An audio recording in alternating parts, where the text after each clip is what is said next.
नमस्कार, मैं हूं शिवेंद्र श्रीवास्तव और आप देख रहे हैं श्रेष्ठ भारत। क्या कभी आपने ये सुना है कि किसी जज को फांसी के फंदे पर लटका दिया जाए? कभी आपने ये सुना है कि किसी को फांसी की सजा तो दे दी जाए, लेकिन ये पता न चले कि आखिरकार उसने ये अपराध किया क्यों था? आपने कभी ये सुना है कि जब किसी फांसी की सजा पाए हुए इंसान को आखिरी इच्छा पूछी जाए तो वो ये बताए कि मुझे चाहे जो कुछ कीजिए, लेकिन मैं इस अपराध की वजह आपको नहीं बता सकता। तो आज एक कहानी ऐसी भी में हम बात करेंगे जिस शख्स की, वो शख्स शायद इतिहास का इकलौता शख्स है जिसको फांसी की सजा दी गई। लेकिन इससे पहले कि हम आपको ये कहानी सुनाएं, हम आपको इसके पीछे का पूरा ताना बाना बताते हैं।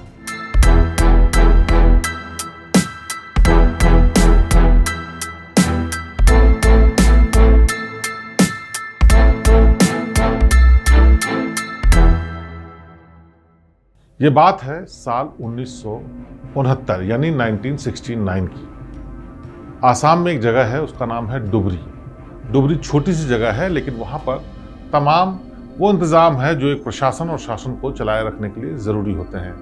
यानी वहाँ पर जज हैं, पुलिस वाले हैं, प्रशासन के तमाम दफ्तर हैं, तमाम सरकारी ऑफिसेज हैं और सब कुछ बाकी वैसा ही है जैसे बड़े शहरों में भी होता है। लेकिन जगह छोटी होने की वजह से वहाँ पर संसाधनों की उतनी ज़्यादा ज़्यादती नहीं थी, यानी बहुत अच्छे संसाधन नहीं थे। रहने के लिए घर और सरकारी बंगले भी हैं, मार्केट और तमाम चीज़ें भी हैं, लेकिन वो सारी चीज़ें नहीं हैं जैसे कि बड़े शहरों में होती हैं। इसीलिए इतनी छोटी जगह पर लोग एक दूसरे को अच्छे से जानते भी हैं। तो बात है 1969 की और वहाँ पर एक जज ट्रांसफ़र होकर के आए। उनका नाम था उपेंद्र राजखोवा। उपेंद्र राजखोवा अगले साल यानी 1970 में रिटायर होने वाले थे। उससे पहले उनको उस जगह पर ट्रांसफ़र किया गया था, यानी लगभग साल भर वहाँ पर उनको रहना था। उपेंद्र राजखोवा लोअर कोर्ट के जज थे। लोअर कोर्ट, हाई कोर्ट और सुप्रीम कोर्ट की इस व्यवस्था में लोअर कोर्ट सबसे नीचे की कोर्ट होती है, लेकिन सबसे महत्वपूर्ण कोर्ट होती है। उस कोर्ट में किए गए फैसले आगे तक लागू रहते हैं जब तक कि ऊपर की अदालत उनको बदलती नहीं। लेकिन सबसे खास बात ये होती है कि लोअर कोर्ट में किसी भी मुकदमे के वो सारे सबूत, सारे दस्तावेज, सारे कागजात जमा किए जाते हैं जिनके आधार पर आगे मुकदमा चलता है और उनको आगे कहीं भी काटा नहीं जा सकता है। यानी सबसे छोटी कैटेगरी का, चाहे भले ही अदालत हो, लेकिन सबसे मजबूत जगह होती है जहां पर दिए गए सबूत अंत तक काम आते हैं, यानी सुप्रीम कोर्ट तक काम करते हैं। उपेंद्र राजखोवा इसी कोर्ट यानी लोअर कोर्ट के जज थे और ट्रांसफ़र होकर के डुबरी जैसी जगह पर आए थे। जब वो वहाँ पहुँचे तो उस वक्त वहाँ पर उनके लिए बंगला खाली नहीं था, लिहाजा उनको काफ़ी दिनों तक एक सर्किट हाउस में किराए पर रहना पड़ा, जिसका किराया सरकार देती थी। और ये सरकारी व्यवस्था होती है जिसमें तमाम अधिकारी जो ट्रांसफ़र होते हैं, अगर सरकारी बंगला खाली नहीं होता है तो उनको रहने के लिए फौरी तौर पर कोई जगह दी जाती है। तो फिलहाल वो सर्किट हाउस में रह रहे थे। उनका परिवार जो था वो गुवाहाटी में रहता था और गुवाहाटी में उनके परिवार में उनकी पत्नी और 3 बेटियाँ थीं। चूँकि वो रिटायर होने वाले थे, यानी 60 साल के आसपास हो चुके थे। उस वक्त रिटायरमेंट की उम्र जजेस के लिए 60 साल के आसपास होती थी। तो उस वक्त जो उनके परिवार के लोग थे सब बालिग थे, सब समझदार थे और पढ़ लिख करके अपने अपने काम कर रहे थे। लिहाजा जज साहब ने फैसला किया कि वो अकेले ही रहने के लिए वहाँ डुबरी जैसी जगह में जाएंगे, 1 साल किसी तरह से काटेंगे और उसके बाद वापस अपने परिवार के साथ आ जाएंगे। तो ऐसे में उनका जो परिवार गुवाहाटी में रह रहा था वो वहीं पर रह रहा था और वो सर्किट हाउस में फ़िलहाल रह रहे थे। कुछ दिन बाद जब उनके लिए बंगले का इंतज़ाम हो गया, उसके पहले उन्होंने सोचा कि यहाँ पर सरस्वती पूजा होने वाली है और सरस्वती पूजा से पहले परिवार को यहाँ बुला लिया जाए और कुछ दिन उनके साथ रहने के साथ साथ यहाँ की जगह घूमी जाए, क्योंकि खूबसूरत जगह थी, छोटी जगह थी, लेकिन शांत प्राकृतिक जगह थी जहाँ पर वो अपने परिवार को घुमाना चाहते थे। लिहाजा उन्होंने परिवार वालों को इत्तला दी कि कुछ दिन के लिए वो लोग डुबरी उनके साथ रहने के लिए चले आए। इसी बीच जज साहब को सरकारी बंगला अलॉट हो गया और डुबरी के ही एक सरकारी क्वार्टर में उनको शिफ्ट कर दिया गया। छोटी जगहों पर जो सरकारी बंगले होते हैं, चाहे वो जिलाधिकारी का बंगला हो, पुलिस अफसर का बंगला हो या जजेस का बंगला हो, वो प्राइम प्लेस पर तो होते ही हैं, लेकिन उनका एरिया काफ़ी बड़ा होता है। यानी उसमें लॉन भी होगा, किचन भी होगा, सर्वेंट क्वार्टर भी होंगे, जो ड्राइविंग के लिए जगह होती है वो भी होगी, गैराज भी होगा और रहने के लिए जगह भी होती है। तो अच्छा खासा बड़ा बंगला उनको वहाँ रहने के लिए मिला। लिहाजा एक बार उन्होंने परिवार से फिर कहा कि कुछ दिन के लिए यहाँ पर आएँ और उनके साथ रहें आकर के। लेकिन परिवार लगातार ये कह रहा था कि पढ़ाई का चक्कर है, काम का चक्कर है, इसलिए वो नहीं आना चाहते हैं। कई बार जज साहब के कहने के बाद उनकी पत्नी और उनकी एक बेटी उनके साथ रहने के लिए वहाँ पर आ गई और उनके साथ रहने के दौरान इलाके को घूमना शुरू किया, उन्होंने देखना शुरू किया। इसी बीच सरस्वती पूजा भी आ गई। सरस्वती पूजा का एक ऐसा त्यौहार होता है जिसमें आसाम में, पूरे आसाम में बड़ी पूजा होती है, बड़े विहंगम दृश्य होते हैं और बहुत धूमधाम से मनाया जाता है। और फरवरी के महीने में हल्की सी ठंड होती है, इसलिए लोग बाहर निकल कर घूमते भी हैं, पूजा पंडाल देखते हैं, इसके अलावा तमाम और दूसरे काम भी आराम से करते हैं।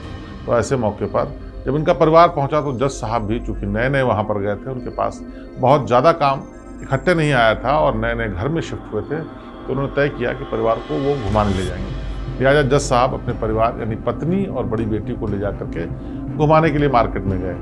उस दिन उन्होंने अपने परिवार के साथ साथ जो तमाम नौकर थे, घर में रहने वाले अर्दली थे या रसोइयाँ था, उनको भी छुट्टी दी कि आप लोग भी जाइए और घूम फिर करके आइए। ये बात तब की है जब परिवार के लोग तमाम नौकरों चाकरों से घुल मिल चुके थे, उनके साथ भी आना जाना उनका शुरू हो गया था। छोटी जगहों पर लोग जल्दी घुल मिल जाते हैं और ऐसे में अगर किसी बड़े अफसर का स्टाफ और परिवार के लोग हों तो उन लोगों के बीच में जल्दी सामंजस्य बैठ जाता है, क्योंकि उनको पता होता है कि इन लोगों के साथ कई साल तक अभी हमें रहना है और इसीलिए नौकर चाकर बना के भी चलते हैं। अभी परिवार को वहाँ आए हुए एक हफ्ता ही हुआ था, लेकिन एक दिन जज साहब ने कहा कि अगले साल मेरा रिटायरमेंट है, लिहाजा मैं चाहता हूँ कि इस पूरे बंगले में जो चीज़ें हैं उनको अपने तरीके से दुरुस्त कर दूँ, ताकि मेरे बाद जो जज आए वो ऐसा ना समझे कि मैं ठीक से यहाँ नहीं रहता था। इसके लिए उन्होंने नौकरों को बुलाया और कहा कि लॉन में लगे हुए जो तमाम पेड़ हैं उनको छांट दो, जिससे यहाँ पर धूप अच्छे से आए। इसके साथ ही साथ उन्होंने बोला एक किचन के पीछे की तरफ और एक सामने के लॉन की तरफ गड्ढा करने के लिए कहा।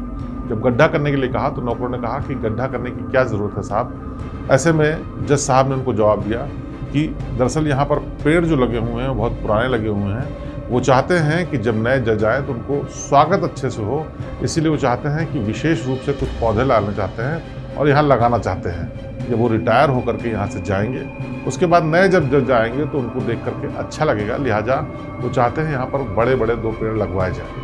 ये कह करके उन्होंने नौकरों से 2 जगह पर वहाँ पर गड्ढे खुदवाए।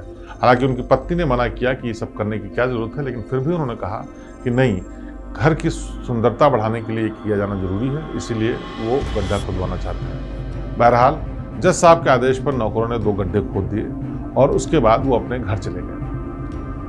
अगले दिन फिर जज साहब शाम को एक बार फिर से परिवार के साथ सरस्वती पूजा को देखने के लिए, घूमने के लिए बाहर निकले और उसी दौरान उन्होंने रसोइयों और नौकर अर्दली सबको कहा कि आप लोग भी घूमने चले जाएं, क्योंकि वो नहीं चाहते कि उनके नौकर उनके साथ बंधे रहें, उन्हें भी अपना व्यक्तिगत जीवन जीने का अधिकार है। इंसिस्ट करने के पर नौकर पहले तो मना करते रहे, लेकिन फिर जब जज साहब ने कहा कि नहीं आप लोग जाइए, तो वो लोग भी घूमने के लिए अपने घरों के लिए निकल गए। जज साहब अपने परिवार के साथ करीब 10 साढ़े 10 बजे घर लौट करके आए और उसके बाद पूरे परिवार ने खाना खाया और फिर अगले दिन की सुबह हो गई। सुबह जब नौकर वहाँ लौट करके आए तो उन्होंने देखा कि जज साहब तो वहाँ मौजूद हैं, लेकिन उनकी पत्नी और बेटी मौजूद नहीं है। ऐसे में रसोइये ने पूछा कि साहब क्या मैडम और बेटी कहीं बाहर गए हुए हैं, क्योंकि उनके हिसाब से भी खाना बनाना है। जज साहब ने जवाब दिया कि नहीं, उनके लिए खाना बनाने की ज़रूरत नहीं है, क्योंकि वो बिल्कुल सुबह सुबह वापस चले गए हैं, क्योंकि कोई अर्जेंट काम आ गया था जिसकी वजह से उनको जाना पड़ा।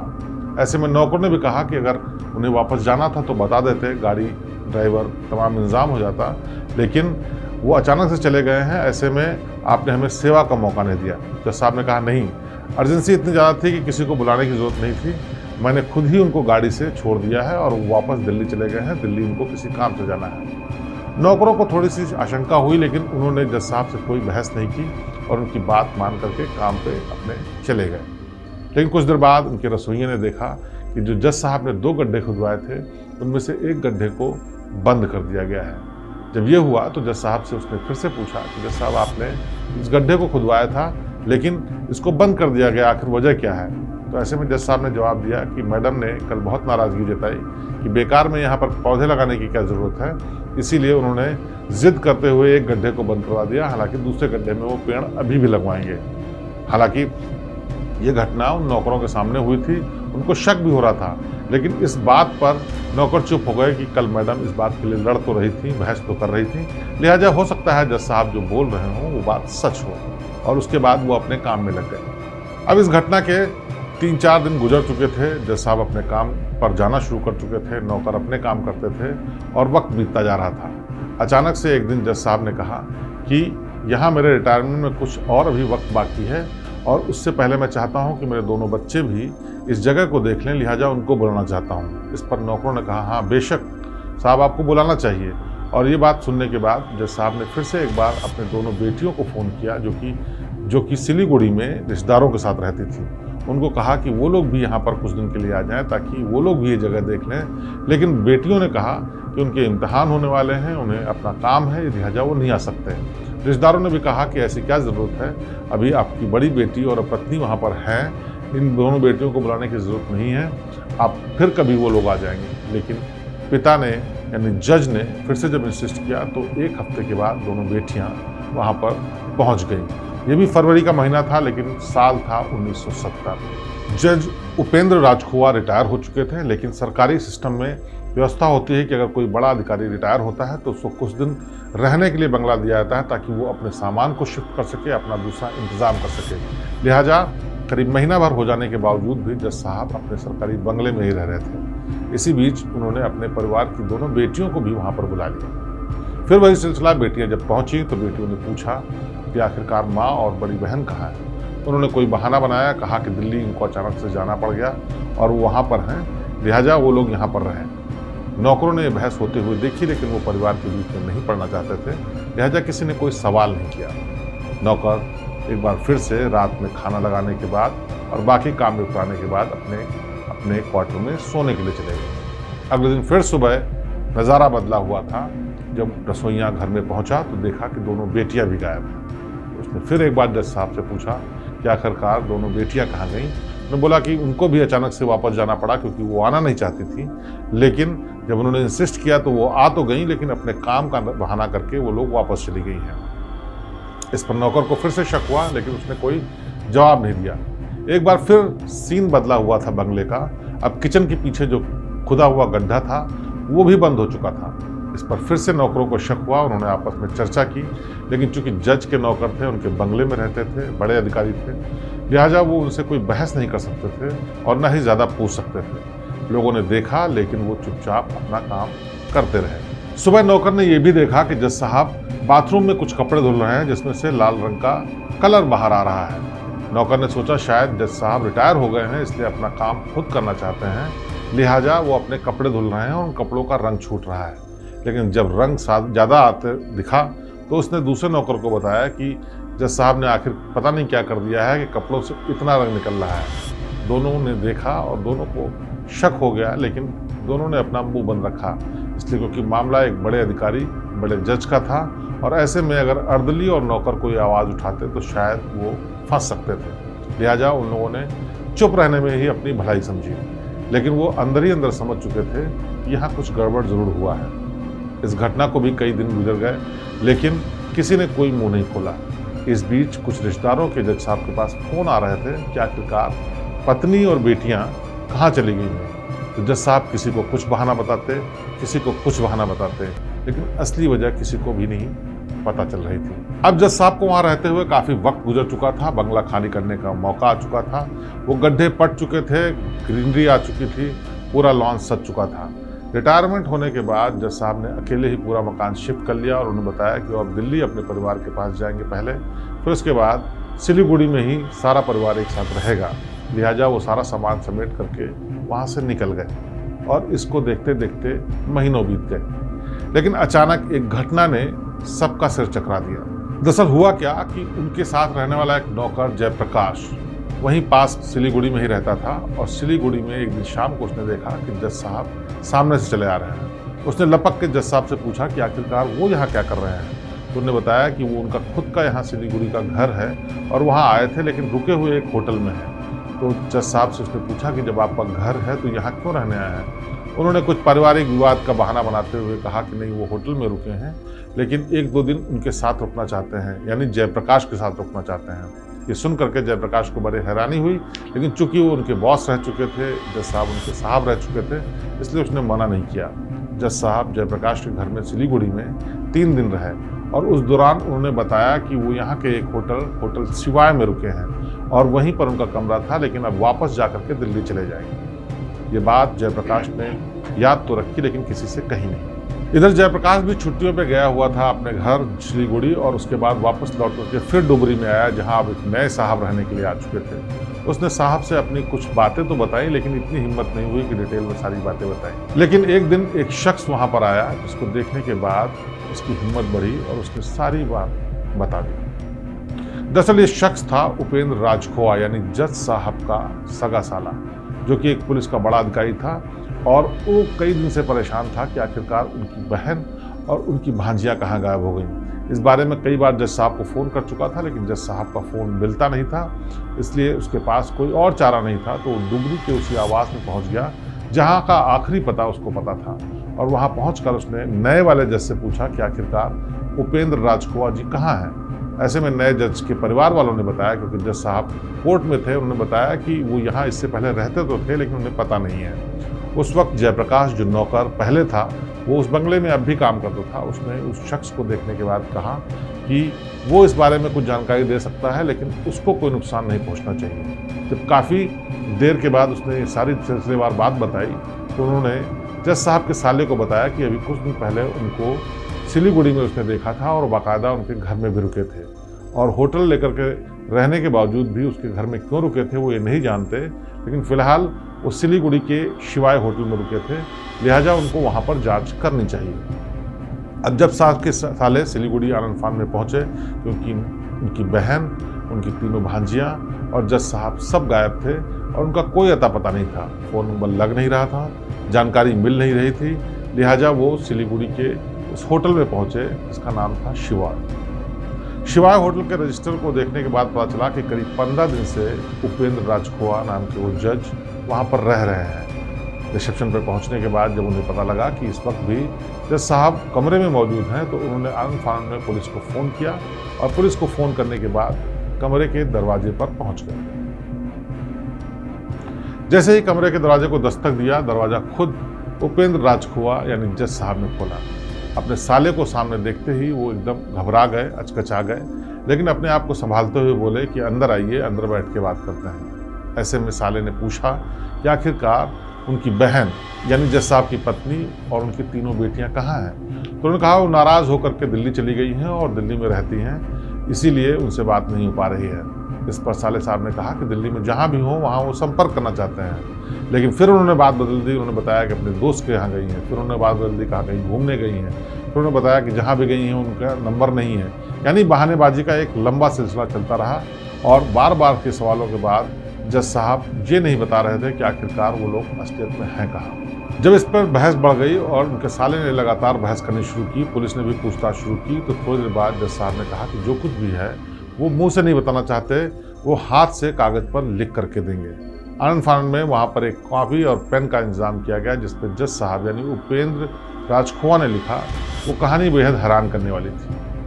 उन्होंने कागज़ पर लिख करके बताया कि उनकी पत्नी और बेटी वहाँ पर आई थी, जहाँ पर वो घूमने के लिए गए थे, लेकिन अचानक उनकी पत्नी और बेटी ब्रह्मपुत्र नदी के पास फॉल में गिरने की वजह से उनकी मौत हो गई, और वो नदी में बह गए। लिहाजा उनकी लाश के बारे में उनको नहीं पता है, उनकी मौत हो चुकी है।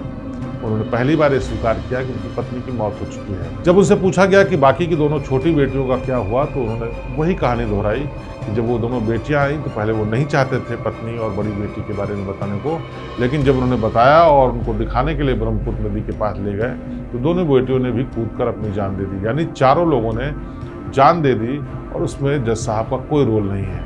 ये कहानी इतनी हैरान करने वाली थी, ना यकीन करने वाली थी, कि पुलिस समेत उनके साले साहब ने इसको नकार दिया। फिर बात तय हुई कि सख्ती से इस पर पूछताछ की जाए।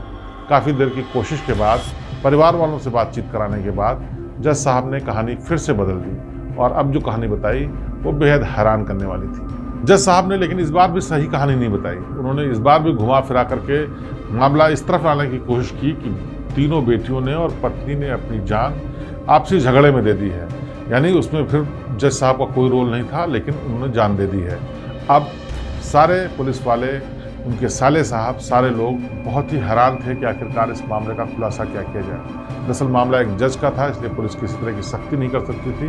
कानून के दायरे में ही हर चीज़ होनी थी, पूछताछ भी, और किसी भी तरीके से जब तक सबूत ना मिले या फिर कोई एक्सेप्टेंस ना हो तब तक इस मामले में कोई एक्शन नहीं लिया जाता था। आला अधिकारियों से जिक्र किया गया, उनसे सलाह मशवरा लिया गया, उनके निर्देश पर आखिर तय ये किया गया कि शक के आधार पर और जिस तरह के माहौल, जिस तरह का सबूत मिल रहे हैं उसके आधार पर फिलहाल जज साहब को हिरासत में ले लिया जाए। हिरासत में लेने के बाद कुछ एक पुलिस वालों ने सख्ती से पूछताछ की। जब सख्ती से पूछताछ की तो जज साहब टूट गए। उन्होंने जो कहानी बताई वो अब बेहद हैरान करने वाली थी। दरअसल जज साहब ने बताया कि हर एक चीज़ का वो सबूत दे देंगे, लेकिन इस पूरे मामले में क्या क्यों किया गया वो कुछ नहीं बताएंगे। बहरहाल पुलिस चाहती थी कि मामला खुले, इसलिए उनकी इस बात को मानते हुए पुलिस वाले जज साहब को लेकर के उनके डुबरी वाले बंगले पर गए। बंगले में जाते ही उन्होंने इशारा किया कि यहाँ पर जो 2 ताजे बने हुए गड्ढे हैं जिनको मिट्टी से पाट दिया गया है और जिन पर अब घास आ गई है, वो दरअसल उनकी बेटियों और पत्नी की कब्र है, यानी इसी के भीतर इन लोगों को दफनाया गया था। सबसे पहले किचन वाले पीछे की तरफ गड्ढे को खोदा गया, उसमें उनके दोनों बेटियों के सड़े गले हुए शव मिले और फिर सामने वाले गड्ढे को खोदा गया जिसमें उनकी पत्नी और बड़ी बेटी का शव मिला। लेकिन आखिरकार सबके मन में सवाल ये था कि जज साहब ने अपनी तीनों बेटियों और पत्नी की हत्या की क्यों। इस सवाल का जवाब जब तक नहीं मिलता, तब तक मोटिव क्लियर नहीं होता, तब तक ये भी तय नहीं होता कि आखिरकार एक जज जो सालों साल न्याय करता रहा, करीब 35-40 साल उसने अदालत में बैठकर लोगों की किस्मत का फैसला किया, सही गलत का ज्ञान दिया, वो ऐसी हरकत कैसे कर सकता है और उसके पीछे क्या इतनी बड़ी वजह थी। मामला एक जज से जुड़ा हुआ था और इतना हीनियस क्राइम था, देखते ही देखते जैसे एक खबर फैली, लोगों में चर्चा का विषय बन गया कि कैसे एक जज ने अपने पूरे परिवार को खत्म कर दिया। अब सबके मन में यही सवाल था कि आखिरकार इतनी कौन सी बड़ी वजह हो गई जिसकी वजह से इस जज ने अपने पूरे परिवार को खत्म कर दिया। सब कोई बस यही जानना चाहता था। अखबारों में खबरें छप रही थी, तरह तरह के कयास लगाए जा रहे थे, लोग अपनी तरफ से अंदेशा जता रहे थे कि इस वजह से होगा। किसी ने चरित्र पर सवाल उठाया, किसी ने झगड़े को, किसी ने विवाद को, किसी ने प्रॉपर्टी को, किसी ने परिवार के और दूसरे मुद्दों को उठाया, लेकिन कोई अभी तय नहीं कर पा रहा था कि कारण वजह क्या है। पुलिस ने इस मामले में जांच शुरू की और पुलिस ने लगातार पूछताछ भी शुरू की, लेकिन हैरानी की बात यह है कि पुलिस की तमाम पूछताछ के बाद भी जज ने ये नहीं बताया कि आखिरकार उन्होंने अपनी पत्नी और बच्चों की हत्या क्यों की थी। अब पुलिस एक तरफ अपनी जांच कर रही थी, जज साहब को जुडिशियल कस्टडी में जेल भेज दिया गया था और अदालत में मामला शुरू हो चुका था। ये महीना था अगस्त 1970 का, जब उनके खिलाफ मुकदमा शुरू हुआ और उसकी जांच शुरू हुई। लेकिन सबसे बड़ा कारण क्या था, क्या मोटिव था, ये पता करना था, लेकिन अभी तक किसी को कोई कारण पता ही नहीं चल पा रहा था।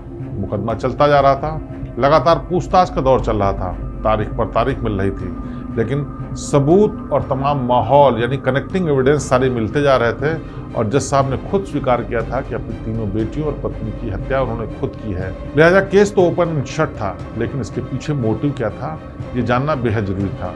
इसके लिए पुलिस ने अपना एड़ी चोटी का जोर लगा दिया, लेकिन आखिर तक जज साहब ने इस बारे में कुछ भी नहीं बताया।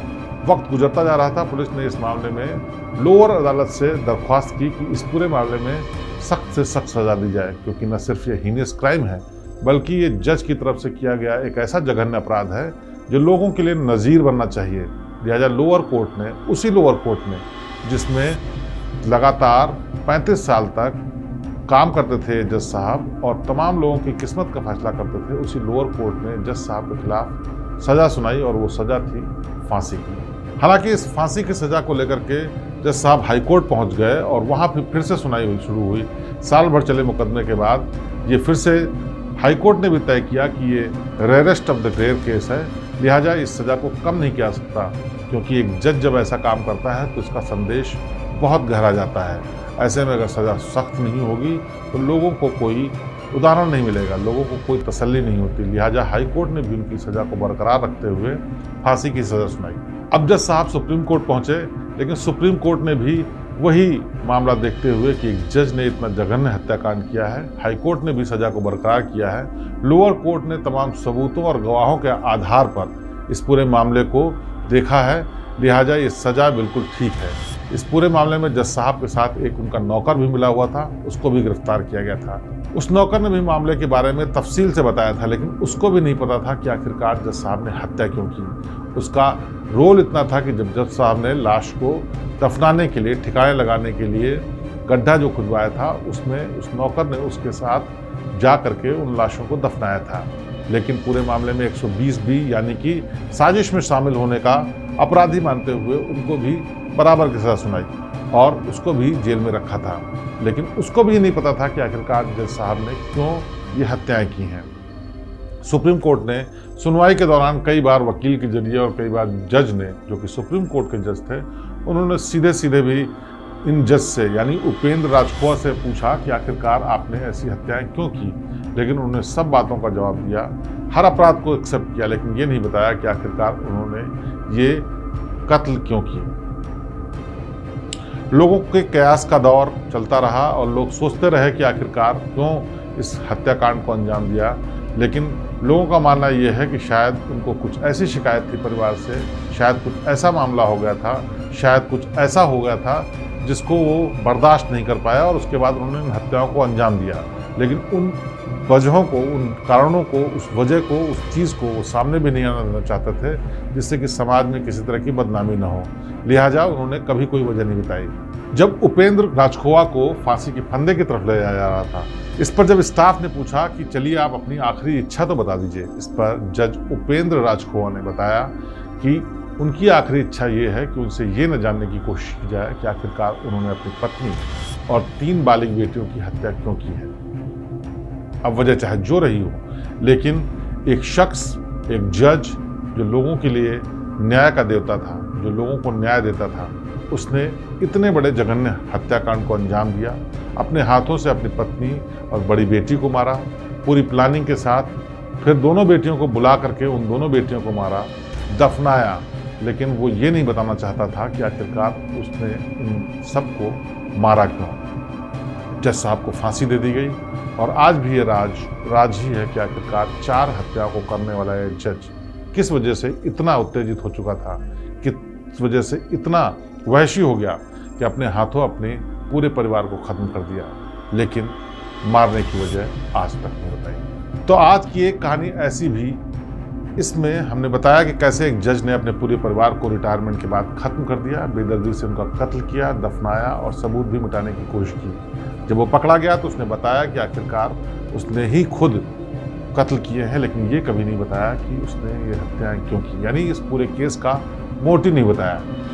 और ये शायद आज़ाद हिंदुस्तान का अकेला ऐसा जज होगा जिसको फांसी दी गई होगी। इसके पहले और इसके बाद आज तक इतिहास में नहीं मिलता, बल्कि पूरी दुनिया में कहीं कोई रिकॉर्ड नहीं मिलता जिसमें किसी जज को फांसी दी गई हो। लेकिन ये इकलौता उपेंद्र राजखोवा जज है जिसको अपने ही पूरे परिवार को ख़त्म करने के लिए फांसी की सज़ा सुनाई गई और तीनों की तीनों अदालतें यानी लोअर, हाई कोर्ट और सुप्रीम कोर्ट ने इस सज़ा को बरकरार रखा और आखिरकार इसको फांसी में चढ़ा भी दिया गया।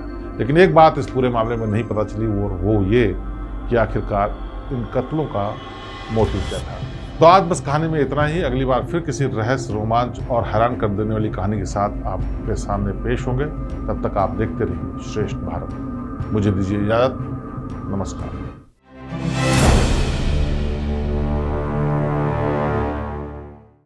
श्रेष्ठ भारत पर खबरों से जुड़े रहने के लिए चैनल को सब्सक्राइब करें, बेल आइकन दबाएं और देखते रहें श्रेष्ठ भारत।